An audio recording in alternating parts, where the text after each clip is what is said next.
Here for segment two or part two, we look at energy. We just talked about work, that it's a force times a distance, and how power is the amount of work you do divided by the amount of time. Now we want to look at energy. Energy, basically, if you want a simple definition, energy is the ability to do work. And with energy, there's mechanical energy. There are two main types. One type is potential energy, the other is kinetic energy. Well, with potential energy, we'll just say PE, but potential energy has the ability to do work. It may not, in fact, it's not doing it at that moment, but it has the ability to eventually do it if something was to happen.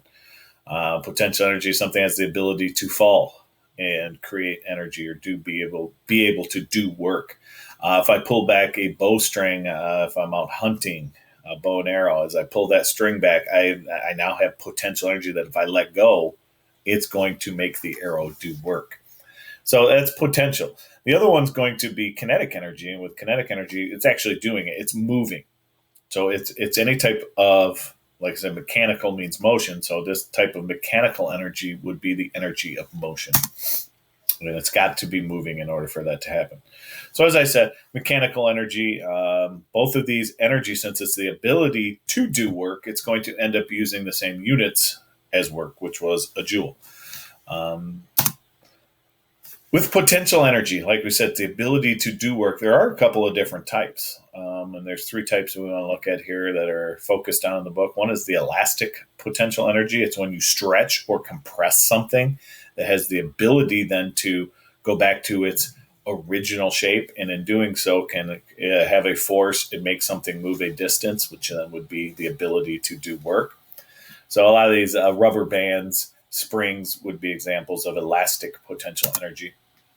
You have chemical energy, and this was basically what you put in your car. When you put gasoline in your car, gives it the ability to do work. The gasoline itself is not doing the work, but by the fact that it can go through a chemical reaction and burn, it then can produce a force that can make something move a distance, such as your motor turning. And another form of chemical energy is not just gasoline, it would be batteries too. Produce a chemical reaction in order for something to work. The one we are going to focus on the most is going to be gravitational potential energy. The ability that something has to fall. And as it falls, it can produce a force and exert something to make it move a distance. Examples are given in the water reserve behind a dam. The fact that you release the water down, it then creates electricity. Pile drivers. Gravitational potential energy is a little bit easier to focus on because there's a nice little mathematical equation. Potential energy is mass times g times h. Mass times the acceleration due to gravity, which is 9.8 at Earth's surface, and then the height, how high and how far is it going to fall. It would end up having a base level. How far something can fall is relative to where it's going to drop onto. So that is potential energy, mass times g times h. If we were to figure out and move a boulder up, it doesn't matter how. And this is what I did as our lab, is it didn't matter. This is what we had to use to figure out how much work you did. Notice you do 200 joules of work just moving it straight up. Do 200 joules of work if you put it on a ramp. It just makes it easier. If you go up these steps, it still does 200 joules of work. That's what we used to figure out how much work it took us to get up the steps. And then we timed it to figure out how much power it would take us. Basically, potential energy is going to, like I said, has the ability to fall at some point. It can roll down the stairs and or it can fall right off the ledge.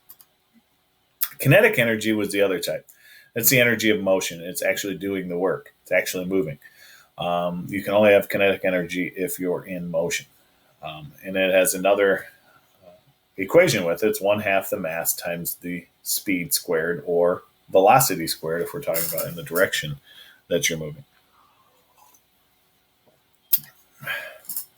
So the amount of work being done then is equal to the kinetic energy. So kinetic energy is 1/2 the mass times velocity squared. We can make that equal to the amount of work that was done on the object, which was force times distance.